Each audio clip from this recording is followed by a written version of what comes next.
When I woke up from surgery, my husband smiled. Then told me he had secretly sold our home. The last thing I remembered before everything went dark was the bright white ceiling above me. A nurse squeezed my hand and smiled behind her mask. "Everything is going to be okay, Mrs. Laurel." I wanted to believe her. The doctors had found a dangerous growth near my stomach only 3 weeks earlier. They said the surgery was difficult, but they believed they could remove it completely. My husband, Adrian, had held my hand before they rolled my bed into the operating room. "You'll wake up, and we'll start over," he whispered. I smiled through my fear. After 14 years of marriage, those words meant everything to me. Then the medicine pulled me into darkness. When I opened my eyes again, everything felt heavy. My mouth was dry. My chest hurt every time I breathed. Machines beeped beside me. The room looked blurry. For a few seconds, I couldn't even remember where I was. Then I saw Adrian. He was standing beside my bed. He wasn't crying. He wasn't worried. He wasn't even tired. He was smiling. A huge smile. Welcome to a new video. I hope you'll enjoy the story. Share your thoughts in the comments section. Thanks. Now let's get back to the story. The kind of smile someone wears after winning the lottery. For one tiny moment, I thought maybe the surgery had gone perfectly. Maybe the doctors had completely removed the growth. Maybe my life was finally going to return to normal. I tried to smile back. Did it work?" I whispered. He laughed softly. "Oh, yes. Everything worked out." Relief washed over me. I almost started crying. Then he leaned closer. "I have wonderful news." His voice sounded excited. Almost too excited. I expected him to say the doctors had saved my life. Instead, he looked like a child waiting to open birthday presents. "You don't have to worry about working anymore." I blinked. "What?" "You heard me." He grinned even wider. "I already handled everything while you were asleep." Something inside me tightened. "What, everything?" He pulled a folder from the chair beside him. I signed the papers. "What papers?" "Our house." I stared at him. "The mortgage is gone." For a second, I couldn't understand. "What do you mean?" "I sold it." The words floated through the room like cold ice. I honestly thought I had heard him wrong. "Our house?" He nodded proudly. "Completely paid off now. No more debt." I tried to sit up, but pain shot through my stomach. "No." The buyers were ready immediately. "We got a great price. Our home." "You always worried about money." His smile never disappeared. "So I fixed it." My heartbeat became louder than the hospital machines. That house wasn't just a building. It was the place where we brought our daughter home. It was where we planted the little maple tree together. It was where my late mother had spent her final Christmas. Every room held a memory. Every wall held part of our family. "You sold it?" "I knew you'd thank me." He sounded proud of himself. "As soon as you're stronger, we'll move into my parents' place for a while." I stared at him. His parents' place? The same house where his mother had spent years reminding me I wasn't good enough? The same house where every family dinner ended with someone criticizing me? My hands began shaking. "You promised." I whispered. "What promise?" "You promised we'd never live there again." He shrugged. "People change." I looked at his face. For the first time since we met almost 15 years ago, I realized I wasn't looking at the man I married. I was looking at a stranger. He reached for my hand. "I know you're emotional because of the medicine." I pulled my hand away. That surprised him. His smile faded just a little. "You'll understand later." Before I could answer, the door opened. A nurse walked inside with my chart. She looked from Adrian to me. "Mrs. Holloway," she said gently. "How are you feeling?" I wanted to tell her everything. That my heart hurt more than my body. That my life had somehow fallen apart while I was asleep. But no words came out. Then I noticed something sitting on the small table beside my bed. A thick envelope. My full name was written across the front. Not in Adrian's handwriting. Someone else had left it there. Someone who knew exactly what had happened. And somehow, I already knew opening that envelope was about to change my life forever. The nurse waited until Adrian stepped out into the hallway to answer a phone call before she quietly picked up the envelope from the table. "I think this belongs to you," she whispered. I looked at the neat handwriting across the front. "For Laurel Holloway. Please read this when you're awake. It's important." There wasn't a name on the front. Only those words. My hands were still shaking from everything Adrian had said. The nurse noticed. "Would you like me to stay?" she asked kindly. I nodded. She carefully opened the envelope for me because the pain in my stomach made it hard to move. Inside were 3 things. A folded letter. A small silver key taped to a card. And a business card with one name printed across it. Martin Cole. Attorney at law. I frowned. "I don't know him."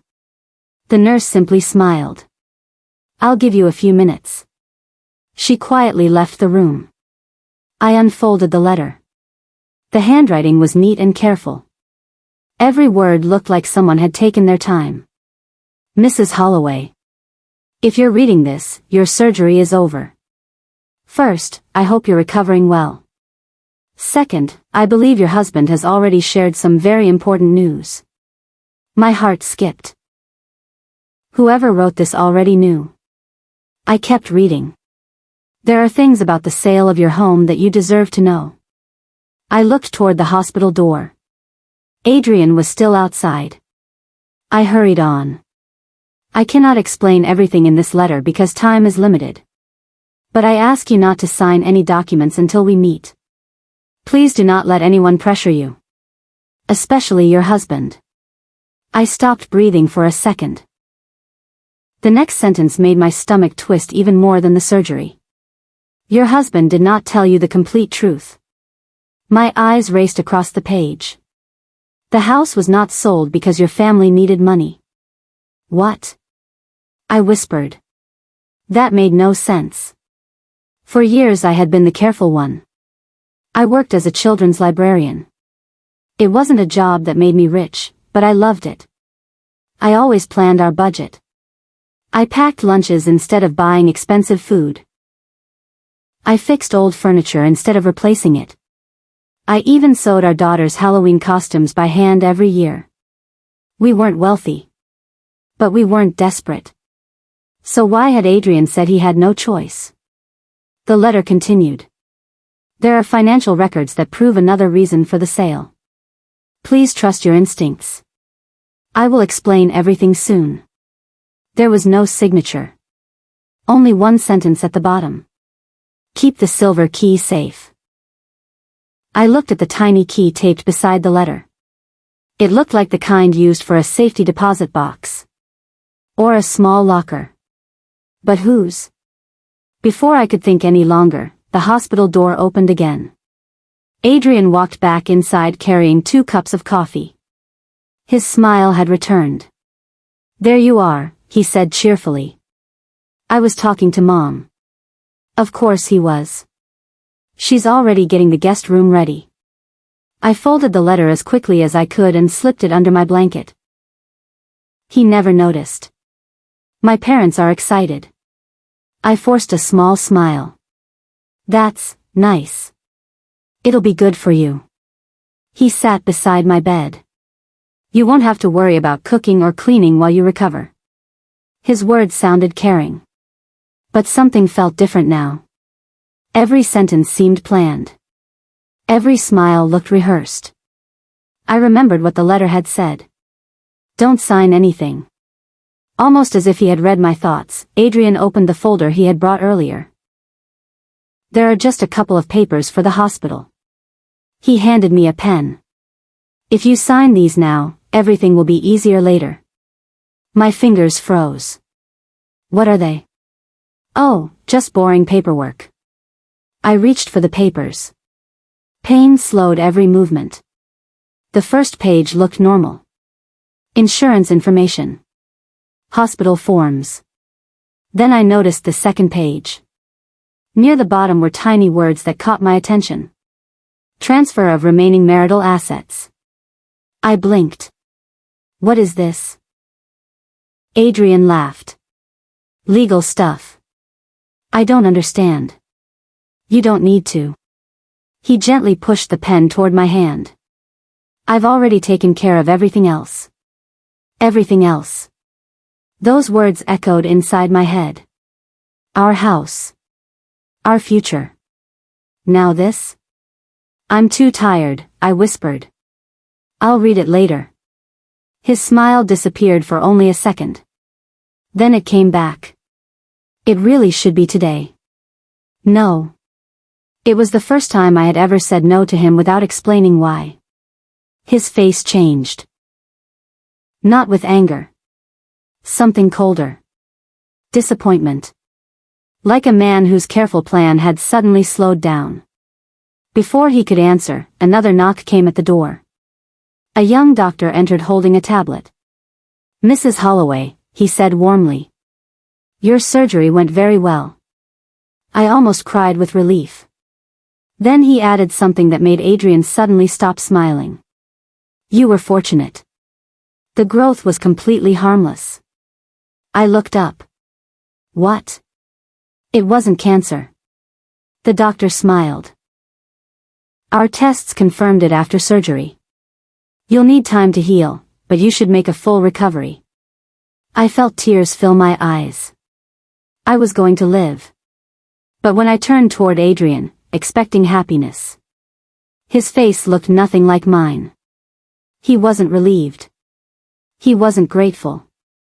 For one tiny moment. He looked disappointed. Then he quickly forced another smile.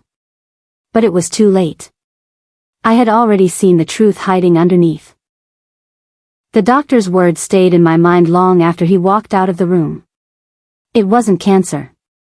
For weeks, I had prepared myself for the worst. I had written little notes to my 8-year-old daughter, Nora, just in case I never came home. I had hidden them inside her favorite storybooks. I had even told my older sister, Paige, where to find them if something happened to me. Now I was being told I was going to live. It should have been the happiest moment of my life. Instead, I couldn't stop thinking about Adrian's face. Just for 1 second, his smile had disappeared. It wasn't the face of a husband who had almost lost his wife. It was the face of someone whose plan had suddenly gone wrong. He noticed me staring. What? He asked with a small laugh. Nothing. You've been looking at me like that ever since the doctor left. I'm just tired. He reached over and kissed my forehead. You need rest. His voice sounded gentle. But now I listened differently. Every word felt like it had 2 meanings. He gathered the papers back into his folder. We'll deal with these later. I quietly nodded. He had finally stopped asking me to sign them. That alone told me the letter had been right. Those papers mattered. More than he wanted me to know. A few minutes later, Adrian's phone buzzed. He glanced at the screen and quickly stood up. I'll be back. As soon as he stepped into the hallway, I slowly reached for the business card again. Martin Cole. Attorney at law. A phone number was printed underneath. My own phone wasn't beside the bed. Where's my phone? I whispered. I looked around the room. The charger was there. My glasses were there. Even my wedding ring sat in a small plastic cup because it had been removed before surgery. But my phone was gone. I pressed the call button beside my bed. The same kind nurse returned. Is everything okay? My phone is missing. She checked the drawer. It isn't here. Did my husband take it? She hesitated. I believe he said he'd keep it safe while you recovered. Of course he had. My chest tightened. Without my phone, I couldn't call anyone. Not Paige. Not my coworkers. Not even the lawyer. The nurse looked at my worried face. Would you like to use the hospital phone? Hope filled my heart. Could I? Of course. She wheeled a small phone beside my bed. My hands trembled as I dialed the number on Martin Cole's card. It rang twice. Then a calm voice answered. This is Martin Cole. My name is Laurel Holloway. Silence. Then his voice became much softer. I'm very glad you called. You know who I am? Yes. I received your letter. Good. Who are you? There was another pause. I represented the man who bought your house. My heart pounded. I don't understand. I know. Then explain. I can't over the phone. Please. I'm sorry. His voice sounded careful. Is your husband nearby? I don't know. Then listen closely. I held my breath. You still have the silver key? Yes. Keep it hidden. What does it open? I'll explain when we meet. When? As soon as you're discharged from the hospital. I don't even know why you contacted me. You will. His voice became serious. Mrs. Holloway. Did your husband ask you to sign anything today? My stomach dropped. Yes. Did you? No. Good. He sounded relieved. Whatever happens, don't sign any financial papers. Why? I promise you'll have answers soon. Before I could ask another question, I heard footsteps outside my room. Adrian. I have to go. One last thing, Martin said quickly. The man who bought your house has never planned to live in it. What? He bought it for someone else. The line went silent. I slowly placed the phone back on its cradle just as Adrian walked inside carrying a small paper bag. I brought your favorite blueberry muffins, he said with another bright smile. I thanked the nurse with my eyes. She quietly wheeled the hospital phone away without saying a word. Adrian never seemed to notice. He sat beside me and handed me a muffin. I stopped by the bakery near our house. Near our house. The words hurt. It wasn't our house anymore. Or maybe it never stopped being ours. I didn't know what to believe anymore. As I picked at the muffin, Adrian's phone buzzed again. This time, he left it face up on the chair while he poured me some water. A message lit up the screen. I wasn't trying to spy. But the words were impossible to miss. Mom, did she sign everything yet? A second message appeared before the first one faded. We need this finished before she starts asking questions.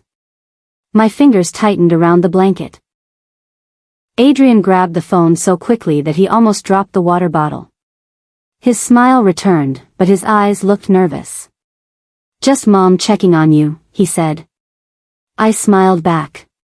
For the first time in 14 years. I lied to my husband. Tell her not to worry, I said softly. I trust both of you. He smiled with relief. But inside, I had already made a promise to myself. From this moment on, I wasn't going to let them know I had started seeing the truth. That night, I barely slept. Every time I closed my eyes, I saw Adrian's smile after he told me he had sold our home. Then I saw the message from his mother. Did she sign everything yet? It didn't sound like two people trying to help me. It sounded like two people waiting for something. The hospital room was quiet except for the soft beeping of the heart monitor. Around 6 o'clock the next morning, a different nurse came in to check my blood pressure. She smiled warmly. Good morning, Mrs. Holloway. Good morning. You'll probably be discharged tomorrow if everything keeps improving. Tomorrow. That meant I would have to leave with Adrian. Unless I found another way. After breakfast, my sister Paige arrived carrying a small bunch of yellow flowers. The moment she saw me, her eyes filled with tears. Oh, Laurel. She hugged me as gently as she could. I'm so glad you're okay. So am I. She sat beside my bed and squeezed my hand. I've been so worried. Before I could answer, Adrian walked in with 2 cups of coffee. Hey, Paige. Morning. Her smile faded just a little. My sister had never disliked Adrian, but she had never fully trusted him either. She once told me, he always has an answer before anyone asks a question. At the time, I laughed. Now those words came back to me. Adrian handed Paige a coffee. I need to talk to the billing office for a few minutes. He kissed my forehead again. I'll be right back. As soon as he left, Paige looked straight into my eyes. What's wrong? I tried to smile. I'm recovering. No. She shook her head. I know your happy face. I know your scared face. This is neither. This is something else. For a moment, I almost told her everything. Then I remembered the letter. Don't let anyone pressure you. I trusted Paige with my life. But I didn't know how far this situation reached. So I started with one question. Did Adrian tell you he sold our house? Her face turned pale. He actually told you? You already knew? She looked away. I found out yesterday. My heart sank. You knew before I did? He asked me not to upset you before surgery. What exactly did he tell you? He said. She hesitated. He said the doctors believed your treatment might become very expensive. He said selling the house was the only way to protect Nora's future. I stared at her. The doctor told me yesterday the growth wasn't cancer. Paige's eyebrows lifted. So, there won't be expensive treatments? No. She slowly sat back in her chair. Then why would he still sell the house? That's what I'm trying to understand. I didn't tell her about the lawyer. Or the silver key. Not yet. Instead, I asked another question. Did you ever think Adrian acted differently these last few months? She was quiet for a long time. Finally, she nodded. I didn't want to say anything. What did you notice? He became secretive. He started taking phone calls outside. He opened a new bank account. My heart skipped. You know about that? I only know because I accidentally saw a letter at your house. He grabbed it before I could read it. I felt cold. What else? He stopped talking about fixing your roof. I frowned. Our roof? You spent 2 years saving for those repairs. He suddenly said it wasn't worth fixing anymore. I remembered. I had argued with him about that. He kept saying we should wait. At the time, I thought he was trying to save money. Now it sounded different. Almost like he already knew we wouldn't be living there. Paige leaned closer. Laurel. Can I ask you something? I nodded. Has Adrian asked you to sign anything? I froze. She noticed immediately. He has, hasn't he? I slowly nodded. I didn't. Good. Her answer came so quickly that it surprised me. Why did you say that? She looked around the room before lowering her voice. Because yesterday. She swallowed hard. I accidentally heard Adrian talking to someone in the hospital hallway. My heart pounded. What did he say? I only caught one sentence. She looked frightened just remembering it. He said. She took a slow breath. Once she signs, there's no going back. The room suddenly felt smaller. I wasn't imagining things. The lawyer. The hidden papers. The missing phone. His mother's messages. Now this. The pieces were slowly fitting together. Just then, Adrian returned. He smiled the moment he saw us talking. What are my two favorite girls discussing? Paige smiled politely. Old family memories. That's nice. He placed another folder on the table beside my bed. I've got great news. I looked at the folder. What kind of news? He smiled wider than ever. My parents found the perfect school district for Nora. I stared at him. School district? He wasn't talking about staying with his parents for a few weeks anymore. He was talking about moving. Permanently. And somehow, he had already started planning our new life, without ever asking me if I wanted one. I looked at the folder on the table, but I didn't touch it. For years, I had trusted Adrian with almost every important decision. If he said something was best for our family, I believed him. I thought that was what good husbands and wives did. Now I wasn't sure I knew the man sitting beside my hospital bed. What school? I asked quietly. Adrian opened the folder with excitement. Oak Ridge Academy. He slid a colorful brochure toward me. It's only 10 minutes from my parents' house. I looked at the smiling children on the front. It wasn't the school that bothered me. It was my parents' house. He talked about it as if the decision had already been made. As soon as you're stronger, he continued, we'll move in, get Nora settled, and start fresh. We? I asked. Of course. He laughed as though I had asked a silly question. Paige stayed silent, but I saw her watching him carefully. What about Nora? I asked. What about her? Have you asked if she wants to leave her school? Her friends? Her soccer team? He waved his hand. Kids adjust. That answer hurt me. Nora wasn't a box you packed into a moving truck. She was our daughter. She had feelings. She had a life. I looked at Paige. She understood exactly what I was thinking. Adrian stood up. I'll give you two a little more time together. As soon as he left, Paige leaned closer. Laurel, I need to tell you something. Her voice was barely above a whisper. I didn't want to upset you before surgery. What is it? 3 weeks ago. I saw Adrian at a restaurant. With clients? She slowly shook her head. No. Friends? Again, she shook her head.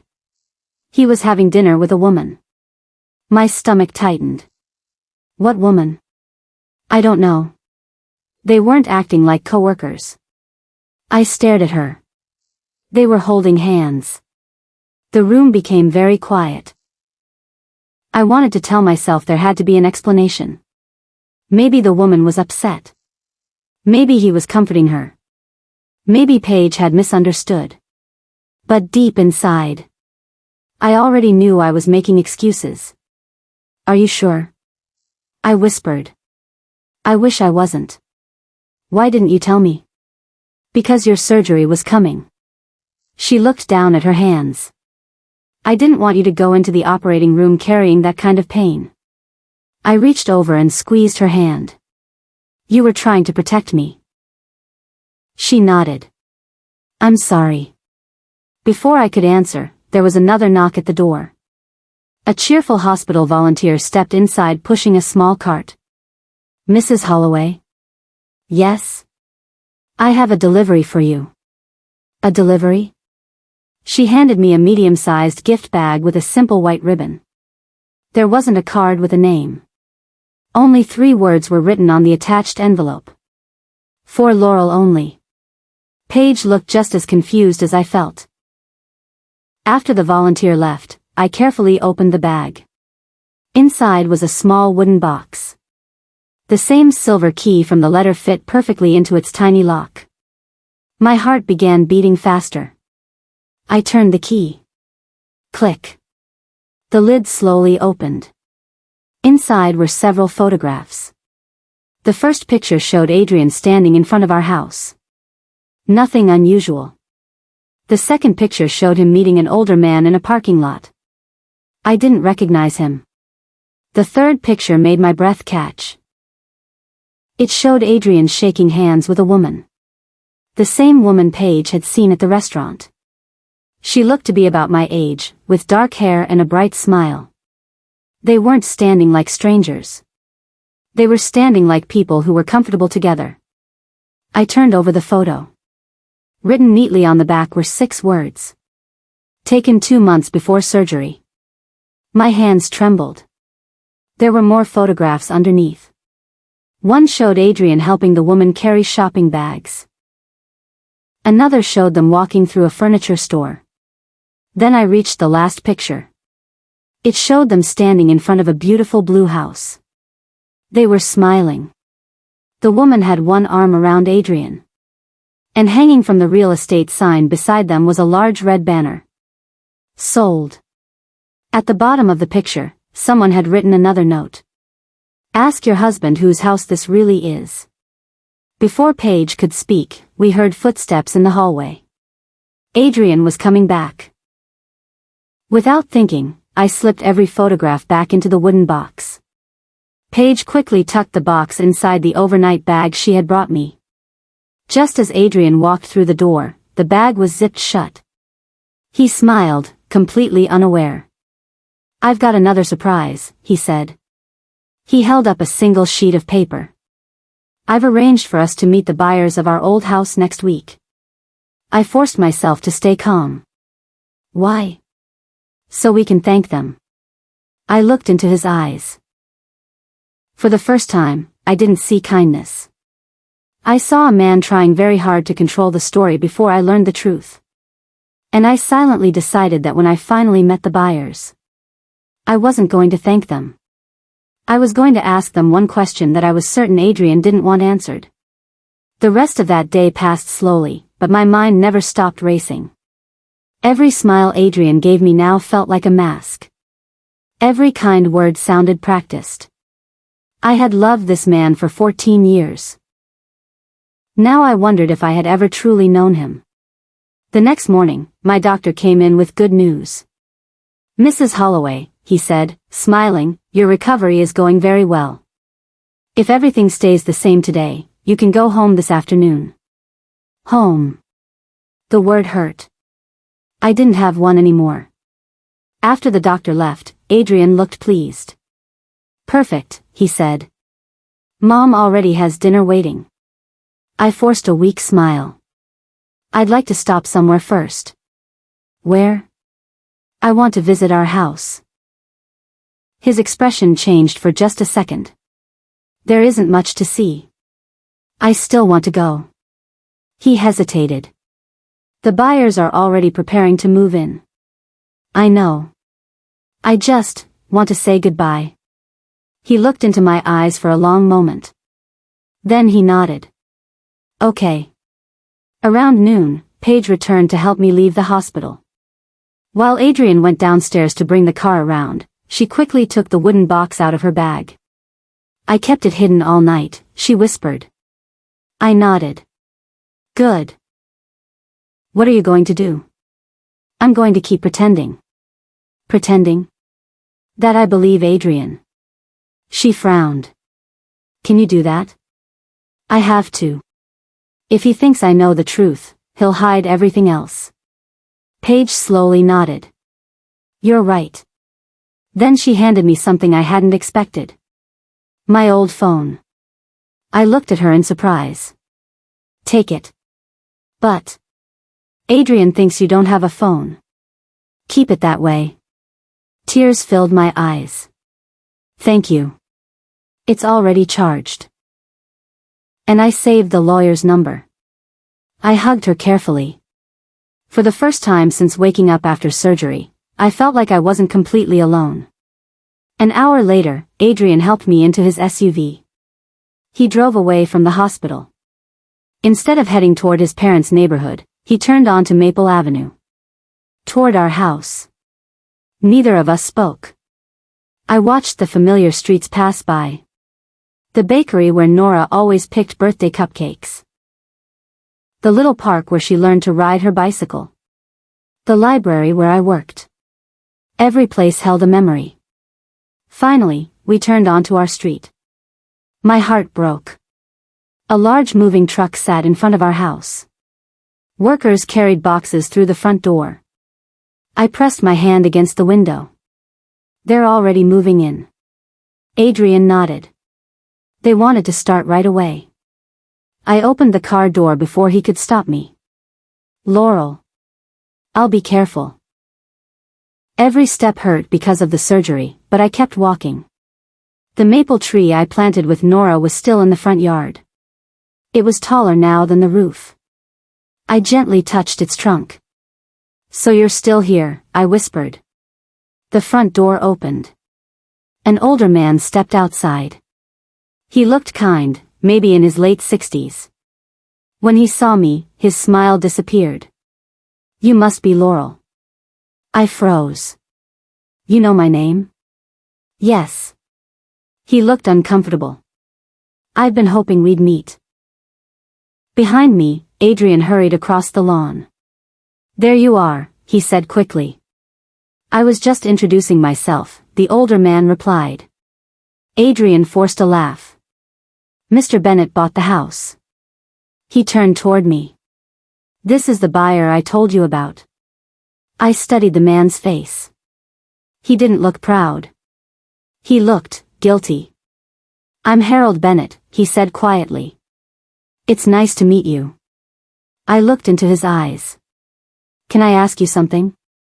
Before Adrian could interrupt, Harold nodded. Of course. Did you buy this house because you wanted to live here? Harold looked at Adrian. Then back at me. He sighed. No. Adrian immediately stepped between us. We've talked enough. But Harold raised his hand. No. He looked directly at me. She deserves the truth. Adrian's face turned pale. Mr. Bennett. I can't keep lying. The older man's voice trembled. I never wanted this house. My heart pounded. Then, why did you buy it? Harold took a slow breath. I bought it for my daughter. Everything around me suddenly felt still. My daughter couldn't qualify for the mortgage herself. So I purchased the home in my name. I frowned. Why this house? Harold looked at Adrian again. Then he answered the question that changed everything. Because. Your husband picked it. I felt the ground disappear beneath me. What? He brought my daughter here months ago. Months ago. Before my surgery. Before the house was sold. Before I even knew I was sick. Harold's eyes filled with regret. They walked through every room together. They planned where the furniture would go. They talked about starting a new life. My knees almost gave out. Adrian reached toward me. Laurel, let me explain. I stepped away from him. No. For the first time in 14 years. I didn't want him anywhere near me. Then Harold quietly reached into his jacket pocket and handed me a folded photograph. I think this belongs to you. I turned it over. The picture showed Adrian. Standing on the front porch of my house. With the same woman from the photographs. And between them stood a smiling little boy, no older than 6. Across the bottom of the photo, written in blue ink, were 4 heartbreaking words. Our forever family. I couldn't breathe. The photograph shook in my hands as I stared at the smiling little boy. He looked about 6 years old, with messy brown hair and bright green eyes. The woman beside Adrian rested one hand on the child's shoulder. The 3 of them looked happy. Like they belonged together. Across the bottom of the picture were the words that kept cutting through my heart. Our forever family. I slowly looked up at Adrian. What is this? His mouth opened, but no words came out. Answer me. Laurel. No. I held up the photograph. Tell me the truth. The older man, Harold Bennett, stepped back quietly. This is between the two of you. Adrian rubbed his forehead. It isn't what you think. I almost laughed. People always said those words when they had been caught. Then what should I think? He looked down at the ground. The woman in the picture is named Celeste. I know. I've seen her before. His eyes widened. You have? I have pictures. For the first time since I had woken up from surgery, Adrian looked truly afraid. You've been following me? No. The truth found me. He looked at Harold. You promised this would stay private. Harold sighed. I promised to help my daughter buy a house. I never agreed to help you destroy your marriage. Adrian's shoulders dropped. I waited. Finally, he spoke. Celeste is a widow. I said nothing. Her husband died 3 years ago. He pointed toward the little boy. His name is Owen. I looked back at the picture. So. I started helping them. Helping? They had no family. I fixed things around their apartment. I drove Owen to baseball practice sometimes. Then we became friends. Then, we became closer. My heart hurt, but I forced myself to stay calm. Did you have an affair? His silence answered before his words did.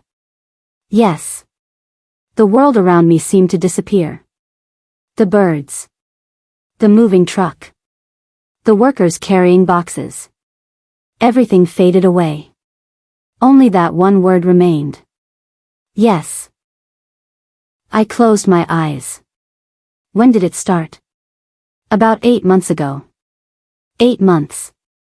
That meant he had been lying to me long before the doctors found the growth. Long before the surgery. Long before he promised to stand beside me forever. Does Nora know? His head snapped up. No. She doesn't know anything. Good. I whispered those words more to myself than to him. At least our daughter had been protected. For now. I looked at Harold. Did your daughter know Adrian was married? The older man looked ashamed. At first. No. What does that mean? When they met, Adrian told her you were separated. I slowly turned toward Adrian. You told her I left you? I didn't know how else to explain it. So you made me the villain. Laurel. You made me the bad wife. He lowered his head. I was wrong. No. You were selfish. Tears finally rolled down my face. I was lying in hospital beds. I was scared I might die. And while I was fighting to stay alive, you were planning another life. He couldn't even look at me anymore. Harold stepped forward. There is something else you should know. Adrian looked up quickly. No. Don't. Harold ignored him. My daughter ended the relationship yesterday. I blinked. What? When she learned the truth. He reached into his pocket and handed me another folded piece of paper. It was meant for your husband. I opened it carefully. The handwriting was different from the anonymous letter. It was neat but emotional. Adrian. I cannot build my happiness on another woman's pain. You told me your marriage was over. Yesterday your father-in-law visited me and showed me your wedding photographs. He told me your wife was in surgery, fighting for her life. I cried for an hour after he left. Please never contact me again. Take care of your daughter. She deserves the father that my son has already lost once. Celeste. I folded the letter. For a long moment, nobody spoke. Finally, I looked at Adrian. So she left you. He nodded. And you sold our house anyway. Another nod. You lied to her. Yes. You lied to me. Yes. You lied to our daughter. His voice cracked. Yes. I looked at the house one last time. Every dream I had built inside those walls was gone. But suddenly I understood something. The house wasn't the biggest thing I had lost. Trust was. And trust was worth far more than bricks and wood. I reached into my purse and took out the folded papers Adrian had wanted me to sign. I tore them neatly in half. Then into quarters. Then into tiny pieces. The wind carried them across the front yard like falling leaves. Adrian watched silently. You can't fix this with another signature, I said. You never could. Then I turned toward Paige, who had just pulled into the driveway after following us from the hospital. I smiled through my tears. Can you take me somewhere? She didn't ask where. She simply opened the passenger door. As I climbed inside, my borrowed phone vibrated. A new message appeared. It was from Martin Cole. I have everything we need. Bank records. Emails. Property contracts. Meet me tomorrow morning. It's time to finish this. The next morning, Paige drove me to a small brick office on the edge of downtown. A simple bronze sign beside the door read, Martin Cole, attorney at law. I held the silver key tightly in my pocket. For 2 days, it had felt like the key to a mystery. Now I hoped it would unlock the truth. When we stepped inside, a woman at the front desk smiled kindly. Mrs. Holloway? I nodded. Mr. Cole is expecting you. She led us into a quiet meeting room. Martin Cole stood as soon as I entered. He looked to be in his early 50s, with gray hair and kind eyes. I'm glad you came, he said. So am I. He waited until Paige and I sat down before placing a thick folder on the table. I owe you an explanation. Yes, I said softly. You do. He opened the folder. The man who bought your house, Harold Bennett, contacted me after he became uncomfortable with the sale. I met him yesterday. I know. He called me afterward. Martin nodded. He felt terrible once he learned the truth. I took a slow breath. What truth? Martin slid several papers toward me. The sale of your home was legal. My heart sank. But, he continued before I could panic. The reason behind the sale involved fraud. I looked at him carefully. What do you mean? He pointed to the first document. This is your mortgage payoff statement. I studied the numbers. It says our mortgage had only $18,000 left. I looked up. Only $18,000? Yes. I blinked in disbelief. Adrian had told everyone we were drowning in debt. That selling the house was the only way to survive. But $18,000 was an amount we could have paid off within a couple of years. I had almost that much saved in my retirement account. He lied, I whispered. Martin nodded. He exaggerated your financial situation to convince everyone the sale was necessary. He placed another document beside it. This is where the money actually went. I looked down. The sale had brought in almost $400,000 after taxes and fees. The first payment covered the remaining mortgage. The next payment. I froze. What is this account? Martin slid over another paper. It belongs to Adrian. My heart pounded. There are 3 transfers. I read them slowly. The first transfer paid off the mortgage. The second transferred nearly $200,000 into a brand new account that only Adrian controlled. The third. My eyes widened.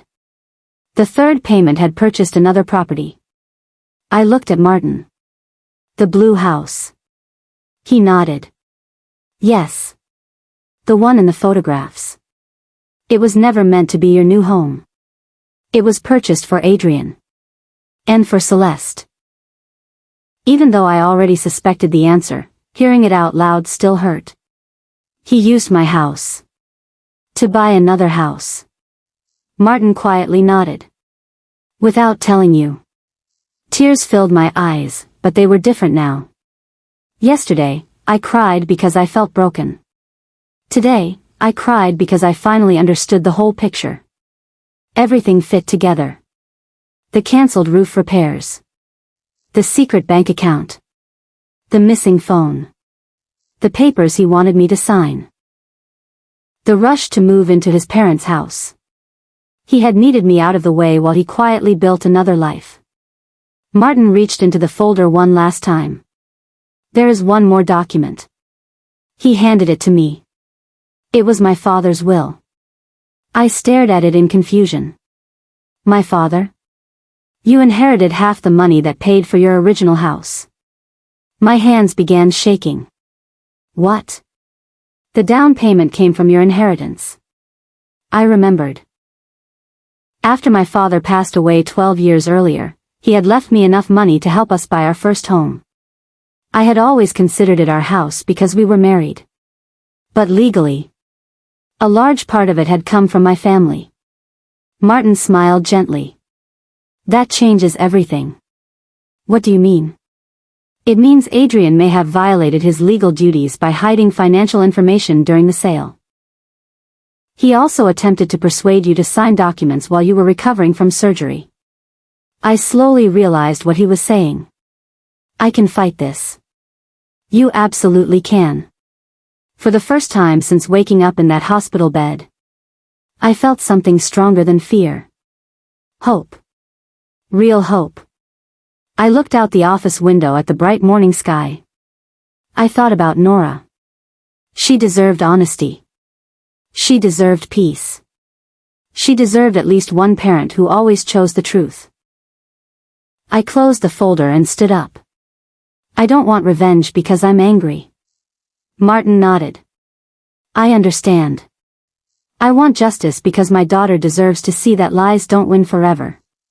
He smiled. That's the right reason. As Paige and I walked toward the door, my phone rang. It was Adrian.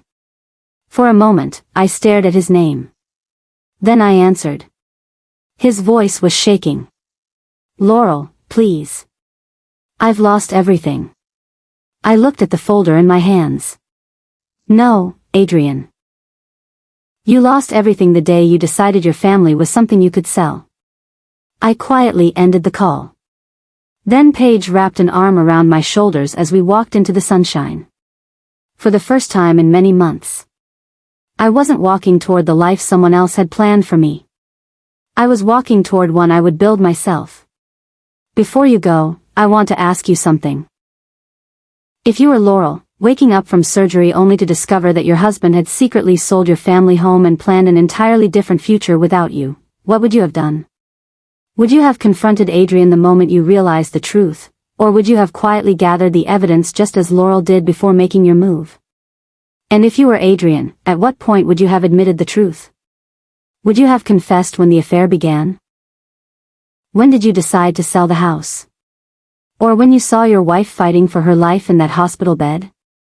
Or would you have let lies, greed, and fear destroy everything your family had built together? Share your thoughts in the comments. I always enjoy reading your opinions, and I read as many as I can. If this story touched your heart, don't forget to like this video and subscribe for more emotional family dramas filled with shocking betrayals, hidden secrets, unforgettable twists, emotional justice, redemption, and endings that stay with you long after the story is over. Thank you so much for watching. And remember, a house can always be rebuilt. Money can always be earned again. But trust is much harder to restore. The strongest family isn't built on beautiful homes or shared bank accounts. It's built on honesty, loyalty, and the courage to tell the truth. Because once trust is broken, even the greatest sacrifice may never be enough to earn it back.